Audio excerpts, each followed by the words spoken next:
நம் ஆண்டவர் இயேசு கிறிஸ்துவின் நாமத்தினால் மகிழ்ச்சியும் சமாதானமும் நம் அனைவரோடும் இருப்பதாக. நீதிமொழிகள் 18:10-14 மற்றும் 20-21 முடிய. ஆண்டவரது திருப்பெயர் உறுதியான கோட்டை. அவருக்கு அஞ்சி நடப்பவர் அதனுள் சென்று அடைக்கலம் பெறுவார். செல்வர் தம் செல்வத்தை அரண் என்றும் உரமான மதில் என்றும் எண்ணிக்கொள்கிறார். முதலில் வருவது இருமாப்பு, அதனை அடுத்து வருவது அழிவு. மேன்மை அடைய தாய்மையே வழி.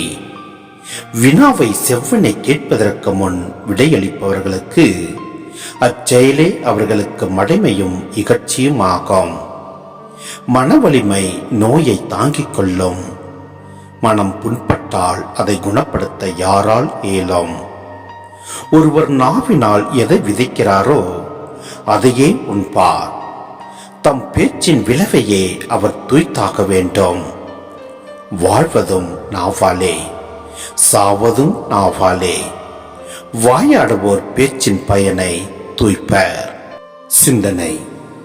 இறை இயேசுவில் பிரியமான சகோதர சகோதரிகளே, நாம் ஒவ்வொருவரும் உலக செல்வங்களின் மீது நம்பிக்கை கொண்டு நம் ஆண்டவரை விட்டு விலகி செல்கின்றோம்.